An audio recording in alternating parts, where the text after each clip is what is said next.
Hello दोस्तों, नमस्कार। आज के सेशन में दोस्तों बाल विकास शिक्षण शास्त्र के महत्वपूर्ण प्रश्न लेकर आए हैं। आपको बताना है कि आपने 40 प्रश्नों में से कितने प्रश्न सही किए हैं। तो ठीक है दोस्तों, शुरू करते हैं आज का पहला प्रश्न। तो आज का पहला प्रश्न है दोस्तों, किंडरगार्टन विधि का प्रतिपादन किसने किया? ए कुक, बी प्रोबेल, सी मॉन्टेसरी, डी डाल्टन। तो दोस्तों किंडरगार्टन विधि का प्रतिपादन दोस्तों किसने किया? तो दोस्तों ये फ्रोबेल ने किया। ऑप्शन नंबर बी इसका सही उत्तर हो जाएगा। किंडरगार्टन विधि का प्रतिपादन फ्रोबेल ने किया।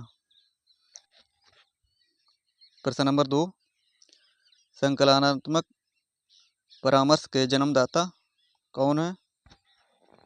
विलियमसन्स, थॉर्न, रोजर्स, इनमें से कोई नहीं। प्रश्न नंबर 2, तो दोस्तों प्रश्न नंबर 2, संकलनात्मक के दोस्तों परामर्श के जन्मदाता कौन हो जाएंगे? तो ये हो जाएंगे थॉर्न। ऑप्शन नंबर 20 का सही उत्तर हो जाएगा। प्रश्न नंबर 3, छात्र के अवांछित व्यवहार के संशोधन हेतु सबसे प्रभावी विधि कौन सी है? प्रश्न नंबर 3, उसे माता पिता को सूचित करना, छात्र को दंडित करना, उसे नज़रअंदाज करना, डी अवांछित व्यवहार के कारणों का पता लगाना तथा उपचारों का सुझाव देना। प्रश्न नंबर 3, छात्र के अवांछित व्यवहार के संशोधन हेतु सबसे प्रभावी तरीका कौन सा हो जाएगा? तो दोस्तों ये हो जाएगा अवांछित व्यवहार के कारणों का पता लगाना तथा उपचारों का सुझाव देना। ऑप्शन नंबर डी इसका सही उत्तर हो जाएगा। प्रश्न नंबर 4, प्रश्न नंबर 4 है दोस्तों, डिसलेक्सिया किससे संबंधित है? लेखन संबंधी समस्या से, पढ़ने संबंधी समस्या से, गणितीय कौशल संबंधी समस्या से, वाक क्षमता संबंधी विकार से। डिसलेक्सिया किससे संबंधित हो जाएगा दोस्तों? तो ये हो जाएगा पढ़ने संबंधी समस्या से डिसलेक्सिया डिसलेक्सिया संबंधित होता है दोस्तों। ऑप्शन नंबर 20 इसका सही उत्तर हो जाएगा। प्रश्न नंबर 5, प्रश्न नंबर 5 है, ब्रेल लिपि एवं टेप रिकॉर्डर के लिए किसके लिए शैक्षणिक प्रावधान के रूप में प्रयुक्त किए जाते हैं? ब्रेल लिपि एवं टेप रिकॉर्डर किसके लिए शैक्षिक प्रावधान के रूप में प्रयुक्त किए जाते हैं? श्रवण बाधित विद्यार्थियों के लिए, दृष्टिबाधित विद्यार्थियों के लिए, अस्थिबाधित विद्यार्थियों के लिए, शारीरिक रूप से विकलांग विद्यार्थियों के लिए। प्रश्न नंबर 5, ये दोस्तों ब्रेल लिपि और टेप रिकॉर्डर का प्रयोग किसके लिए किया जाता है दोस्तों? ये किया जाता है दृष्टिबाधित विद्यार्थियों के लिए। ऑप्शन नंबर 20 का सही उत्तर हो जाएगा। प्रश्न नंबर 6, CWSN का क्या अर्थ है? CWSN का क्या अर्थ है? विशिष्ट आवश्यकता वाले बच्चे, मजबूत आवश्यकता वाले बच्चे, एकांगी आवश्यकता वाले बच्चे, मृदु आवश्यकता वाले बच्चे। प्रश्न नंबर 6, तो दोस्तों CWSN का अर्थ है दोस्तों क्या हो जाएगा? इसका अर्थ हो जाएगा विशिष्ट आवश्यकता वाले बच्चे। ऑप्शन नंबर ए इसका सही उत्तर हो जाएगा। प्रश्न नंबर 7, निम्नलिखित में से कौन सा परामर्श का एक तत्व नहीं है? निम्न में से कौन सा एक परामर्श का एक तत्व नहीं है? वृत्तिक वृद्धि, साक्षात्कार, विश्वास, संप्रेषण। प्रश्न नंबर 7, तो दोस्तों कौन सा नहीं होगा दोस्तों? तो ये बी सी डी ये तीनों होंगे। वृत्तिका वृद्धि ये नहीं होगा दोस्तों। ऑप्शन नंबर ए इसका सही उत्तर हो जाएगा। प्रश्न नंबर 8, मनोविज्ञान शाला उत्तर प्रदेश में कहाँ स्थित है? आगरा, लखनऊ, इलाहाबाद, वाराणसी। मनोविज्ञान शाला उत्तर प्रदेश में कहाँ स्थित है? प्रश्न नंबर 8, तो दोस्तों ये कहाँ है? ये इलाहाबाद में है। इलाहाबाद। ऑप्शन नंबर सी इसका सही उत्तर हो जाएगा। इलाहाबाद में स्थित है। प्रश्न नंबर 9, जो संबंध स्किनर का चूहों से एवं थॉर्नडाइक का बिल्लियों से, वही संबंध कोहलर का किससे था? बंदरों से, कुत्तों से, मुर्गियों से, वन मानुषों से। प्रश्न नंबर 9, जो संबंध स्किनर का चूहों से, थॉर्नडाइक का बिल्लियों को से, कोहलर का वन मानुषों से था। ऑप्शन नंबर डी इसका सही उत्तर हो जाएगा। प्रश्न नंबर 10, अधिगम का पठार है। क्या है अधिगम का पठार? प्रश्न नंबर 10, अधिगम की समाप्ति, अधिगम के अवरुद्ध, वर्धन, अधिगम में दोष, अधिगम में अवरोध। प्रश्न नंबर 10, तो दोस्तों क्या हो जाएगा? ये हो जाएगा अधिगम में अवरुद्ध, वर्धन। ऑप्शन नंबर 20 का सही उत्तर हो जाएगा। प्रश्न number 11, the behaviour of organism नामक पुस्तक के लेखक कौन है? पावलोव, स्किनर, हल या थॉर्नडाइक? प्रश्न नंबर 11, तो दोस्तों प्रश्न नंबर 11 का ऑप्शन नंबर बी स्किनर के द्वारा द बिहेवियर ऑफ ऑर्गेनिज्म लिखी गई। दोस्तों ऑप्शन नंबर 20 का सही उत्तर हो जाएगा। प्रश्न नंबर 12, प्रश्न नंबर 12 दोस्तों, छात्रों में सही व्यवहार के प्रशिक्षण हेतु सर्वाधिक महत्वपूर्ण क्या है? छात्रों में सही व्यवहार के प्रशिक्षण हेतु सर्वाधिक महत्वपूर्ण क्या है? पुरस्कार, प्रशंसा, दंड, डी सही व्यवहार का प्रस्तुतिकरण। प्रश्न नंबर 12, छात्रों में सही व्यवहार के प्रशिक्षण हेतु सर्वाधिक महत्वपूर्ण क्या हो जाएगा? प्रशंसा गलत हो जाएगा, पुरस्कार गलत हो जाएगा, दंड गलत हो जाएगा। इसका सही उत्तर हो जाएगा सही व्यवहार का प्रस्तुतिकरण। ऑप्शन नंबर डी इसका सही उत्तर हो जाएगा। प्रश्न नंबर 13, प्रश्न नंबर 13 है दोस्तों, समस्या समाधान में लक्ष्य प्रणवता के संप्रत्यय को किसने प्रस्तावित किया? प्रश्न नंबर 13, कोहलर, हल, कैंडलर या बिक्र? प्रश्न नंबर 13, तो दोस्तों ये किसने कहा? हल ने। ऑप्शन नंबर 20 का सही उत्तर हो जाएगा। प्रश्न number 14,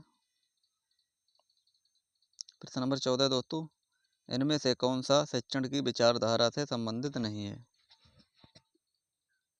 D.W. Allen, Bush, David Hume, Aitchison? इनमें से कौन शिक्षण की विचारधारा से संबंधित नहीं है? प्रश्न नंबर 14, तो दोस्तों ये डेविड ह्यूम हो जाएंगे। ऑप्शन नंबर सी इसका सही उत्तर हो जाएगा। प्रश्न नंबर 15, निम्नलिखित में से कौन सा शिक्षण अधिगम का स्तर नहीं है? स्मृति स्तर, अवबोध, परावर्ती, दूरदर्शी? प्रश्न नंबर 25, प्रश्न नंबर 15, निम्न में से कौन सा शिक्षण का अधिगम स्तर नहीं है? तो दोस्तों ये हो जाएगा दूरवर्ती स्तर। ऑप्शन नंबर डी सही उत्तर हो जाएगा। प्रश्न नंबर 16, निम्न में से कौन सी कक्षा शिक्षण में जनतांत्रिक शिक्षण नीति नहीं है? ए अन्वेषण, बी व्याख्यान,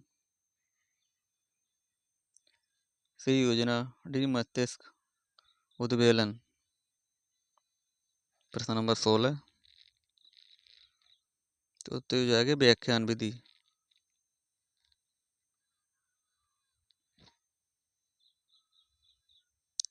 प्रश्न नंबर 17, निम्न में से कौन सी समावेशी शिक्षा की एक विशेषता नहीं है? निम्न में से कौन सी समावेशी शिक्षा की एक विशेषता नहीं है? प्रश्न नंबर 17, समावेशी शिक्षा एक सतत प्रक्रिया, ये कोई उपार्जित अवस्था या उत्पाद नहीं है। यह केवल विशेष आवश्यकता वाले छात्रों में सीखने में वृद्धि होती है। ये दिव्यांग बालकों की देखभाल में उनकी शिक्षा और व्यक्तिगत विकास की ओर सेवा में बदलाव करता है। ये सभी विद्यार्थियों की क्षमताओं को अधिकतम स्तर तक बढ़ाना चाहती है। प्रश्न नंबर 17, तो दोस्तों प्रश्न नंबर 17 का ऑप्शन नंबर 20 का सही उत्तर हो जाएगा। यह केवल विशेष आवश्यकता वाले बच्चों को सीखने में वृद्धि करती है। ये सही हो जाएगा।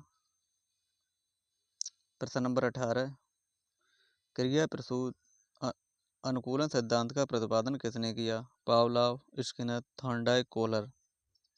प्रश्न नंबर 18, क्रिया प्रसून अनुकूलन सिद्धांत का प्रतिपादन किसने किया? तो किसने किया?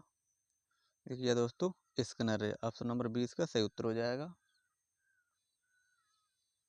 प्रश्न नंबर 19, संभाषण में अर्थ की लघुतम इकाई क्या है? ध्वनिग्राम, रूपग्राम, पद या शब्द? तो दोस्तों ये रूपग्राम हो जाएगा। ऑप्शन नंबर 20 का सही उत्तर हो जाएगा। प्रश्न नंबर 20 है दोस्तों, हम करके सीखते हैं, ये किसने कहा था? डॉक्टर मेस, ओकम, सिम्पसन, कोलेसनिक। प्रश्न नंबर 20। दोस्तों अगर सेशन अच्छा लग रहा हो तो सब्सक्राइब जरूर कर लें और अपने दोस्तों को सेंड कर दें दोस्तों। प्रश्न नंबर 20।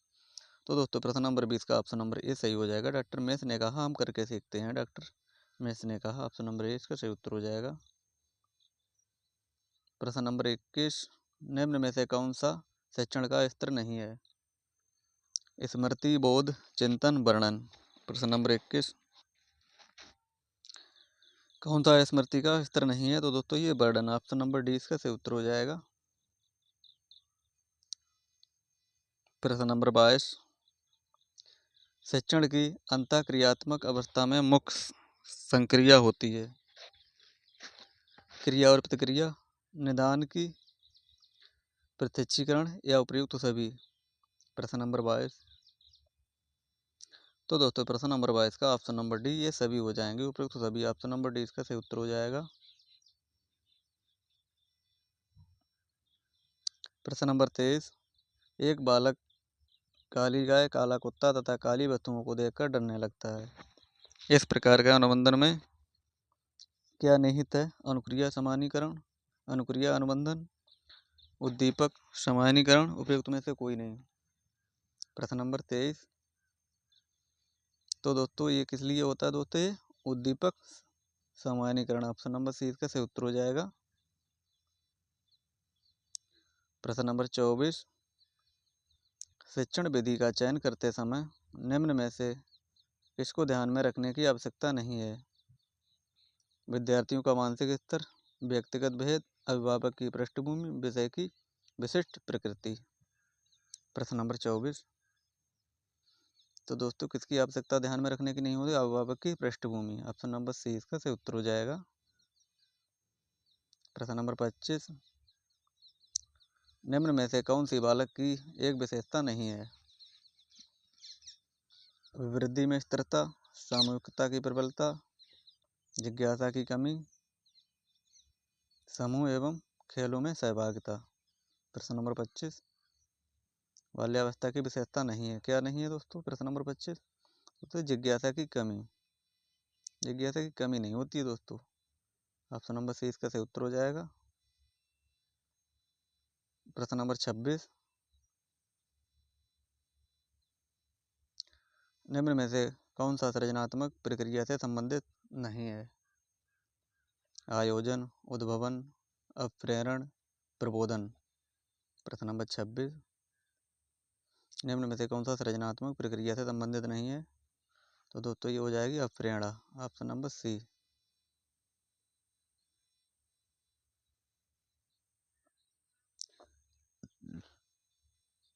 प्रश्न नंबर 27, निम्न में से कौन सा बुद्धि और विकास का प्रथम चरण है? नैतिक विकास, शारीरिक विकास, सामाजिक विकास, मानसिक विकास। निम्न में से कौन सा बुद्धि और विकास का प्रथम चरण है? तो दोस्तों ये हो जाएगा शारीरिक विकास। ऑप्शन नंबर 20 का सही उत्तर हो जाएगा। प्रश्न नंबर 28, सीखना एक तरह से व्यवहार का संशोधन है। सीखना एक तरह से व्यवहार का संशोधन है। संशोधन है, बचाव है, विस्तार है, प्रसार है। प्रश्न नंबर 28।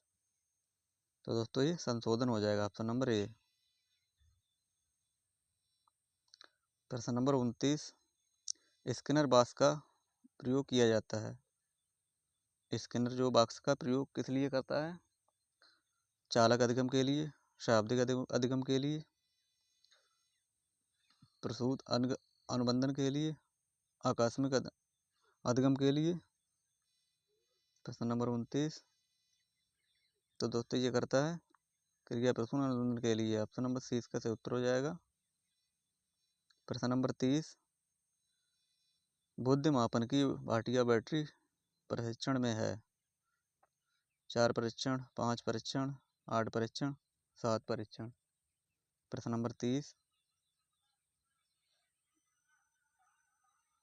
तो दोस्तों प्रश्न नंबर 30 का ऑप्शन नंबर बी 5 उपपरीक्षण इसका सही उत्तर हो जाएगा। प्रश्न नंबर 31, निम्नलिखित में से कौन सा अधिगम के पठार का कारण नहीं है? प्रेरणा की सीमा, विद्यालय का सहयोग, शारीरिक सीमा, ज्ञान की सीमा। प्रश्न नंबर 31, अधिगम के पठार का कारण नहीं है तो क्या हो जाएगा? तो ये हो जाएगा विद्यालय का असहयोग। ऑप्शन नंबर 20 का सही उत्तर हो जाएगा। प्रश्न नंबर 32, प्रश्न नंबर दोस्तों 32 क्या हो जाएगा? अधिगम अनुबंधन अनुभव और प्रशिक्षण के परिणाम स्वरूप व्यवहार में परिवर्तन है। ये किसके द्वारा दिया गया दोस्तों? गेटसेमन, मॉर्गन और गिललैंड, स्किनर, क्रॉनबर्ग। प्रश्न नंबर 32, तो दोस्तों प्रश्न नंबर 32 का ऑप्शन नंबर ए गेटसेमन के द्वारा। प्रश्न नंबर 33, प्रश्न नंबर 33, प्रश्न नंबर 33, स्टैनफोर्ड बिने परीक्षण का मापन करता है।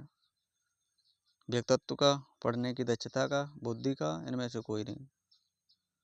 प्रश्न नंबर 33, दोस्तों प्रश्न नंबर 33 का ऑप्शन नंबर सी सही उत्तर हो जाएगा। ऑप्शन नंबर सी बुद्धि का। स्टैनफोर्ड बिने ने किसका परीक्षण मापन में किया? बुद्धि का। ऑप्शन नंबर सी इसका सही उत्तर हो जाएगा। प्रश्न नंबर 34, अंतर्मुखी व्यक्तित्व एवं बाहरमुखी व्यक्तित्व का वर्गीकरण किसने किया? फ्रायड, यूंग, मन, आलपोर्ट।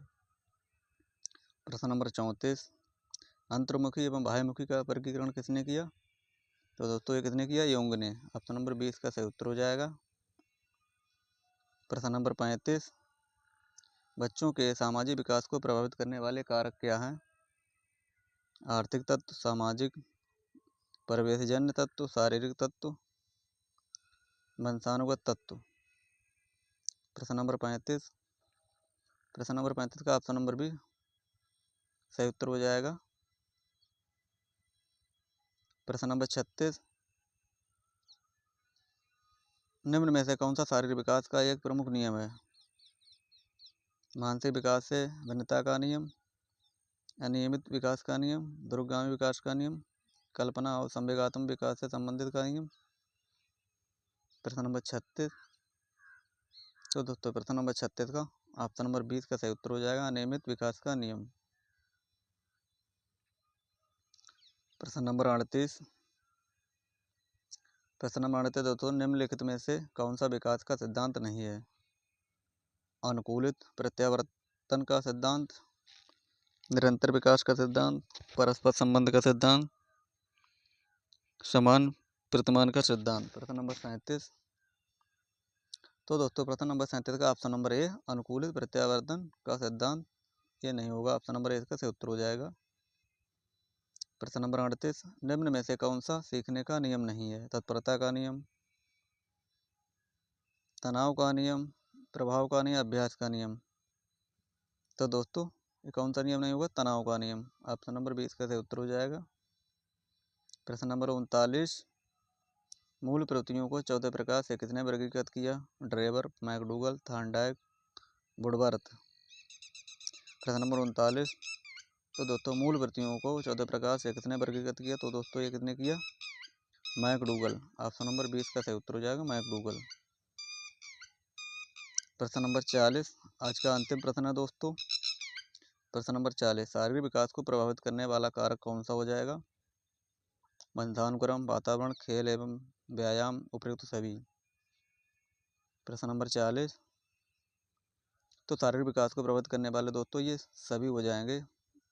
ऑप्शन नंबर डी इसका सही उत्तर हो जाएगा।